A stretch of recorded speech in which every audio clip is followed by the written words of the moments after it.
Hey guys, welcome back. This is kind of like the part two of our week 3 color intro. The last video we did was a recording of class time when we made the color wheel live, and we did all the primary colors right out of the tube and then mixing our secondary colors using our primaries. And then we did a small swatch of adding white to those colors to see what it would look like, and adding black as well. So I mentioned at the end of that video that I wanted to cover real briefly how to do some color matching. Color matching is really an important skill in acrylic painting because, well, I mean, if you want to paint something that you see and you want to be able to get the colors that you want, you're often going to have a reference or an object or a starting point where you're like, okay, I want to get just that shade of red or just that shade of orange of this toy that I'm painting in my case, or possibly a tree. You want to get that certain shade of blue, and you found that your primary colors right out of the tube, like over here, my red, yellow, blue, don't quite cut it. And that is why, or your secondaries either. And that is why once we have this color wheel established, we have the building blocks to make pretty much any color there is. Now, one point I had to stress in class was that in order to mix certain colors, this is a small sketch I did of a roller skate, a Fisher-Price roller skate. I was demonstrating how, depending on the primaries that you're using and the brand that you're using, not all paints are created equal. So even though this is called primary blue, it doesn't mean that you'll be able to mix any type of blue under the rainbow, okay?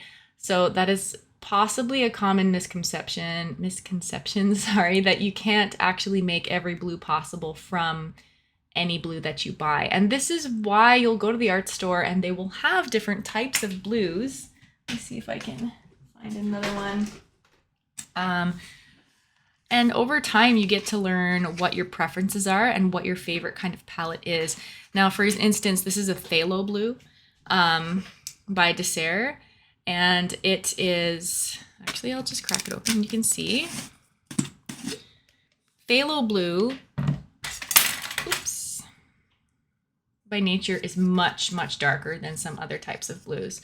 So this phthalo blue is actually not so intensely dark, but if you compare it to a different blue, such as, with this ultramarine, I haven't opened this in a while. Okay. I'm playing with paint today. Ooh, this is like super bone dry. You'll see basically that not all blues are created equal, and that's why they're named differently. So that's the phthalo blue. This is the primary blue. Call me a liar, they look almost the same. And then an ultramarine blue might end up looking, you know what? I can't find any. They're mostly at my studio. Way to be prepared, Kina. Here's a cerulean blue. Anyway, they're all kind of showing up the same. This is embarrassing, but whatever. I'm sure you have at some point pulled up a blue that was not exactly the same or made equal as your other ones. And that's basically what I was trying to get at, is that when you mix these different shades of blue with different primaries, you're gonna get different colors.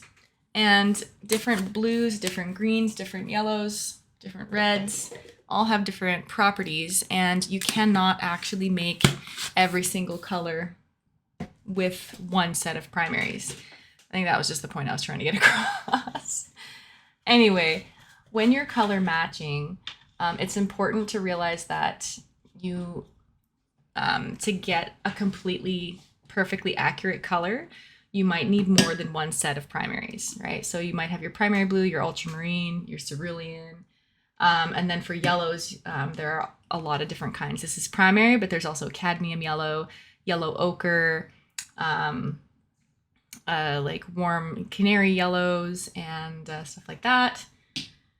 And then for red, there's a whole bunch of them. This one's primary red, but personally, I like using primary magenta, which is close as well. Sometimes I might even use a cadmium red, which is more metallic and more more on the warm side. I'd say it's more like a sharper yellowish bright red, you know, as opposed to a warm like alizarin crimson, which is like earthier and more subdued.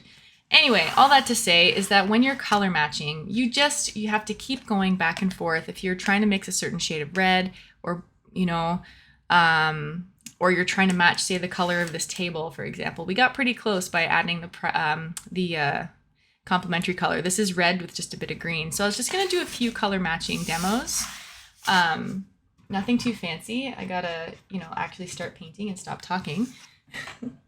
So let's grab a random object that I have on my table. Let's find something to match. Okay, this is my drawing pad, my painting pad, sorry. Let's just say I was trying to match this orange color, okay? So when you're using your color wheel, oops, I got blue all over it, it's okay. So using your color wheel and you're trying to get this shade of orange, well, first of all, if you started off and you just bought your red, yellow, and blue and white paints, and you're looking at this, okay, I want to get this peachy orange color. To start, you would actually first mix your orange, right? So you have your red, you have a lot of yellow. Okay, so I have this orange color. Now what do I do, right? At this point, to get this color, it's less intense and it's lighter. So we're gonna add a bit of white. Normally, I might mix this right on the canvas. I mean, on the palette, not on right on the canvas. Now, this yellow, this orange, is looking really yellow. And this is definitely more on the red side. So add a little bit more red.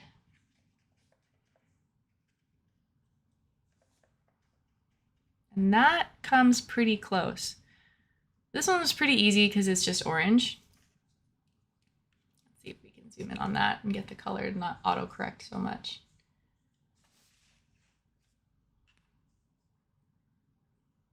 Whoop.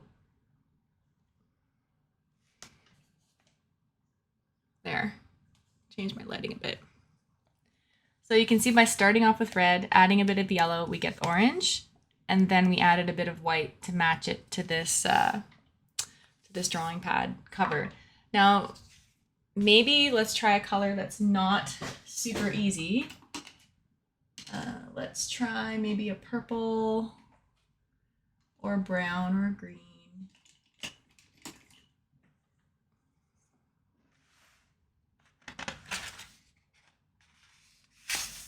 These videos are unedited because I just don't have time to go back. I used to try to do that, where I would go back and like edit everything and, you know, add like cute graphics and do whatever. But honestly, then I never uploaded anything because I was being a perfectionist, and yeah, they just never got done.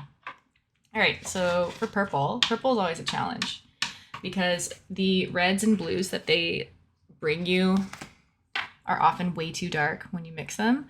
So say I was trying to match this paintbrush color. Okay, it's kind of a grapish kind of purple. I would start with red first because that's the first primary, right? Not because it's the first of anything, it just means like, okay, the predominant color in this one is like a warm. It's not blue, it's not yellow, it's definitely primarily reddish purple. We add a dot of blue because blue is super strong. We already are coming pretty close just by adding the blue to the red. The last step, I might add a little touch more blue. It'll darken it quite a bit.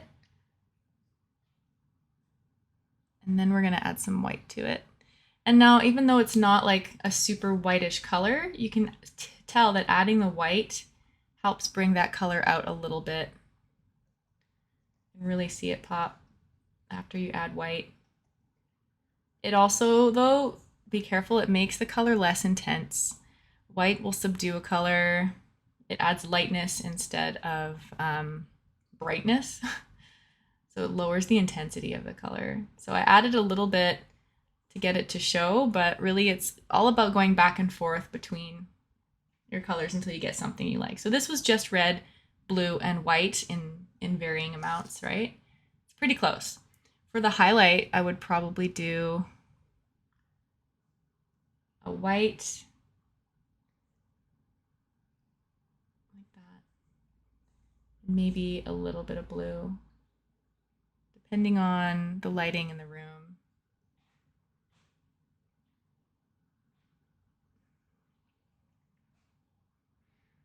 It's all about just going back and forth on the actual color wheel. If the color looks like it needs to be a little warmer, a little cooler, like that. Let's try getting, I want to try like a more neutral tone. How about this one here?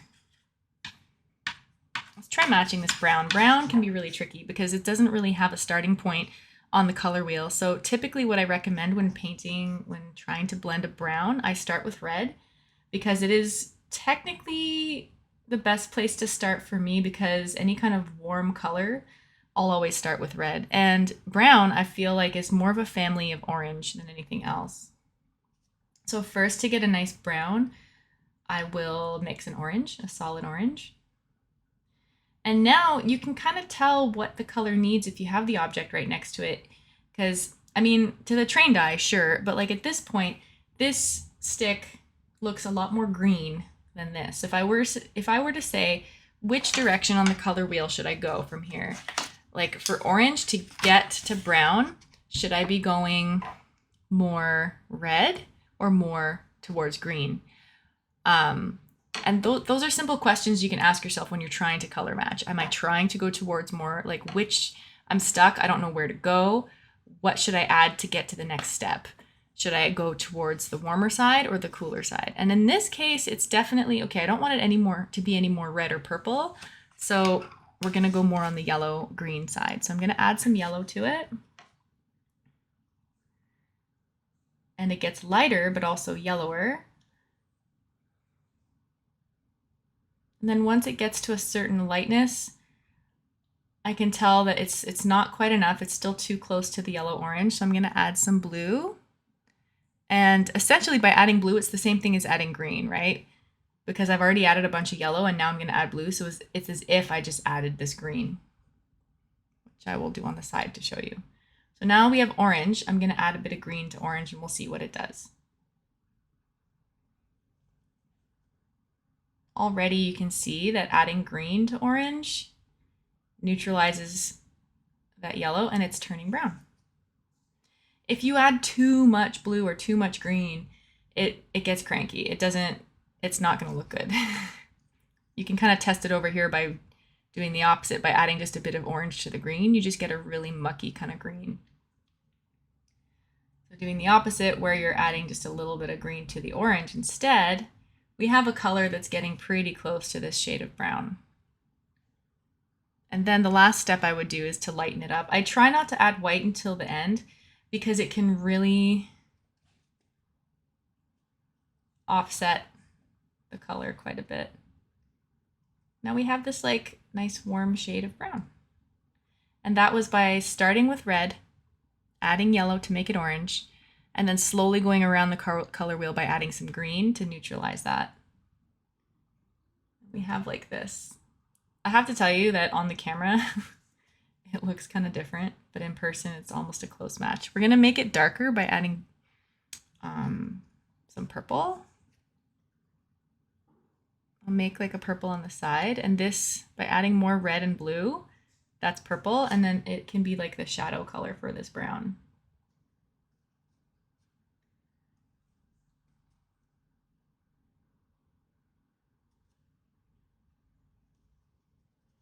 Okay, get a bit more of it going here. And then I'll blend it a little bit so you can see that transition from light to dark.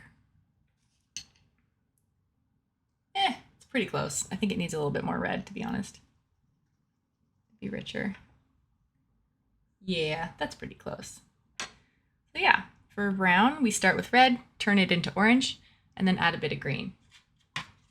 But yeah, I will say that it's unless you feel like playing with the colors all day and adding microscopic amounts, no one's going to be looking at your object next to the color that you made. If I use this brown to paint a paintbrush in a picture on a canvas, I'm not going to have this right next to it. The important thing is that adjacent to different items, that it looks like the right color. Because you're very rarely going to have the same object next to your painting, you know? So if you're painting a paintbrush, it's going to exist on its own as a paintbrush on your painting, on your canvas. So long as it looks brown or purple or dark green compared to whatever's around it, that's what's important. Yeah, and those are some tricky colors to mix. There are some colors that you can never, ever get with your basic primaries, such as neons, because they actually have an ultraviolet pigment in them. So like the closest you can get to doing some kind of neon is if you really want to make something look bright, you have to put it next to something dark. So here I'm doing a really pale yellow, which on its own on a piece of paper doesn't look like much. But yellow, to make yellow pop more, to make any color pop, you have to add its complementary color next to it.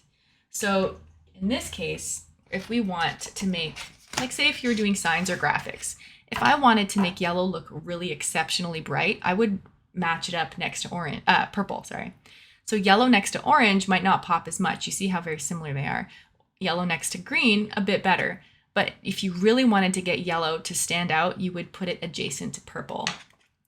So in this case, even though you can't mix like a highlighter bright purple, yellow, wow, words. Even though you can't mix like a super duper bright neon yellow, what you can do is put it next to something that ends up bringing out that brightness of the yellow in contrast. So I'm going to make a really quick purple here, a bit more red. And then if I put this around the yellow, it changes its nature. It changes how we view it. All of a sudden, instead of a white background, we have this purple. And the yellow looks much brighter. So that's why it's really important. I always tell my students to do their backgrounds, to paint in their backgrounds really early on, because it really affects how their colors look. And the lighting here is also wonderful, so I don't know how that's going to show up. But the yellow looks more yellow when it's next to its complementary color. Same thing goes for any other color and it's complementary. A blue is going to look more blue when you have, those vibrant oranges next to it. A green's going to look way more intense next to a bright red, that kind of thing. Let's try this here. We have an orange over there. If we put light blue next to it, next to a dark orange, it really makes it pop. Pop, pop, pop, pop, pop. It brings out the orange. Like, whoa, orange. All right, that's it for now. My rambling is done. Also, the lighting in my office is really not as good as the lighting at the studio, so just gonna have to deal with it. Thanks for listening.